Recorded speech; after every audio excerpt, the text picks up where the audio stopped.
Hi everyone, it's Loza from the Baking Mad Gym Addict and you are watching one of my meal prep sessions. This week I decided to make some tasty vegetarian food prep boxes. Here you can check out what I bought from the supermarket. I bought some sweet potatoes, some cherry tomatoes, some spring onions, zucchini, carrots, celery, beetroot, hemp seeds, red kidney beans, some feta cheese, mint leaves, fresh parsley, liquid egg whites, some mayonnaise and some sriracha sauce. I was particularly excited to try FREEKEH for the first time, which is a roasted cracked whole grain. FREEKEH is pretty versatile and you can serve it on its own as a side dish as you would with quinoa or rice. FREEKEH is described as a good source of fibre, protein and has a low glycemic index for sustained energy. These are some meals and snacks which I ate over the next 5 days. It shows that being healthy and eating a bunch of veggies doesn't have to suck. The key to successful food prepping is making things tasty, colourful and varied, and so I drizzled sriracha sauce over some of my food prep boxes before eating it, and other times I spooned in a dollop of mayonnaise just to give it a bit of a different flavour. To make the FREEKEH, I poured 2 cups into a pan with 6 cups of boiling water. After 20 to 25 minutes on a low heat, it will look like this. And yes, my spatula is in the shape of a fried egg.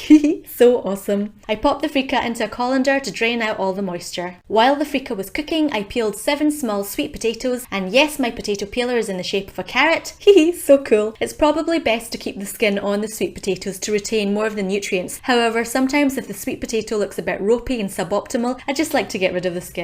Once the sweet potatoes are peeled, I cut them into chips. I then chuck the chips into a bag and season them well with pink Himalayan sea salt and some tomato and citrus black pepper. Once I've slathered on some olive oil, I shake up all the ingredients to make sure the chips are well coated. Next, I lay them out in a single layer on some baking trays lined with tin foil. The sweet potato fries will take around 30 minutes to cook in the oven. The oven should be preheated to 210 degrees Celsius or 425 degrees Fahrenheit. Next, I move on to washing and prepping the rest of my veggies. I grab my 3 zucchinis and peel a pretty pattern into them before dicing them up. I also wash the celery and dice them into mini cube shapes. I take my spring onion and chop them up so that they can be sprinkled into the FREEKEH. I then take my fresh parsley and fresh mint leaves and wash them and chop them up too. I peel and dice up my 9 small carrots so that they're ready to go into the snack boxes with my celery. I chop up my feta cheese and beetroot, and I drain and rinse out my tin of red kidney beans. I also boiled some cauliflower to make some nice cauliflower mash and use this as a side dish to eat during the week. This week I decided to spray some olive oil in a pan and stir fry the zucchini with 1 tablespoon of minced up garlic. Once they've softened a bit, I set them aside in a bowl. Using the same pan, I spray some more olive oil and added a teaspoon of minced garlic before putting in my fresh herbs. I added my cooked FREEKEH and my green onions and stirred them around until everything was nicely mixed up. To make my FREEKEH more freakier, I decided to make a nice creamy dressing. To make this, I squeezed in the juice of 1 fresh lemon, 3 tablespoons of mayonnaise and half a teaspoon of minced garlic. I seasoned the dressing well with salt and pepper. Mayonnaise can be pretty calorific. 1 tablespoon is about 90 calories, but I didn't see this as too much of a problem for this food prep session because I divided the mayonnaise between 6 boxes and it really made the FREEKEH taste amazing. Plus, everything else in the boxes was pretty much vegetables, and so I didn't really see the mayonnaise as being a problem for me. I really enjoyed eating the FREEKEH because it has a nice crunchy nutty taste with a hint of roasted grain. It made a delicious alternative to rice, couscous or quinoa. Once you've prepped all your food, it's time to load up your boxes. This week I made 6 meal boxes and 4 snack boxes which I ate over the course of the next 5 days. As I said earlier, to jazz up some of the boxes during the week, I would drizzle some sriracha sauce over the meals before eating them. I find it can sometimes be tricky to get enough protein from veggies alone, and so sprinkling hemp seeds over the food boxes can help to add extra protein to your veggie meals. Thanks for joining me for another meal prep session. For me, food prepping is a lifestyle choice, and I can't imagine a week without food prepping some healthy meals and snacks to eat during the week because it saves money, saves time, and it means I'm guaranteed to eat at least a few healthy homemade meals during the week. If you've been inspired to try food prepping, feel free to post your photos on my Facebook page or tag me on Instagram. I love checking out your food prep photos and will share them in future meal prep videos if I see them. I'll end this video with some of the food prep photos you guys have already sent me, and I will catch you all next time. Don't forget to subscribe and hit that thumbs up button. And happy food prepping. Bye!